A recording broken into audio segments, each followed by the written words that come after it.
I got so much motherfucking design on right now. Dukungan yang dilakukan daerah-daerah di Indonesia dalam mendukung kemerdekaan dilakukan dengan berbagai cara, misalnya dengan cara bertempur melawan penjajahan seperti pertempuran Medan Area, pertempuran Ambarawa, pertempuran Surabaya, ataupun pertempuran lain mengusir penjajah. Akan tetapi ada juga daerah yang menyumbangkan harta benda untuk kepentingan proklamasi, misalnya rakyat di Aceh yang menyumbangkan pesawat serta emas atau yang sekarang disebut Tugu Monas menjadi bukti dukungan rakyat Aceh dalam membantu kemerdekaan. Daerah Aceh menjadi daerah benteng terakhir Indonesia di saat daerah lain sudah dikuasai Belanda. Akan tetapi, Aceh masih sulit dikalahkan Belanda. Hal inilah yang membuat daerah lain ikut berkobar semangatnya dalam mencapai kemerdekaan. Harta benda menjadi salah satu dukungan rakyat Aceh terhadap Pada tanggal 22 Agustus, Jepang akhirnya secara resmi mengumumkan penyerahannya kepada sekutu. Baru pada bulan September 1945, proklamasi diketahui di wilayah-wilayah yang terpencil.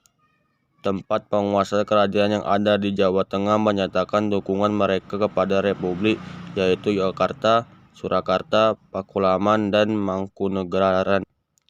Euforia revolusi segera mulai melanda negeri ini, khususnya kaum muda yang merespon kegairahan dan tantangan kemerdekaan.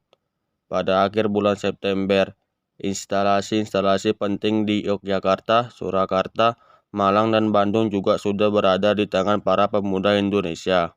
Aktivitas kelompok sastrawan yang bernama Angkatan 45 mengalami masa puncaknya pada zaman revolusi. Lukisan-lukisan modern juga mulai berkembang pesat di era revolusi. Pelopor lapangan Ikada. Pada saat itu, ribuan rakyat Indonesia berkumpul di lapangan Ikada, Ikatan Atletik Jakarta, untuk mengadakan rapat akbar.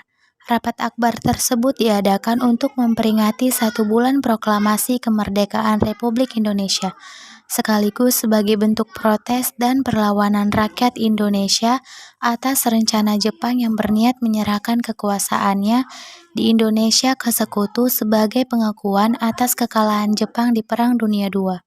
Presiden Soekarno datang ke lapangan Ikada dan menyampaikan sebuah pidato singkat. Inti dari pidato tersebut ada 4.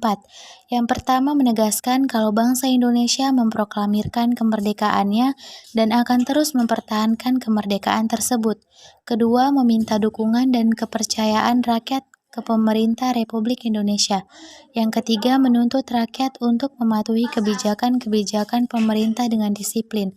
Dan yang terakhir, memerintahkan rakyat untuk membubarkan diri dengan tertib dan tenang untuk menghindari pertumpahan darah. Pada tanggal 19 Agustus 1945, Sri Sultan Hamengkubuwono dan Sri Paku Alam telah mengirim kawat ucapan selamat kepada Presiden Soekarno dan Wakil Presiden Muhammad Hatta atas berdirinya negara Republik Indonesia dan atas terpilihnya 2 tokoh tersebut sebagai Presiden dan Wakil Presiden.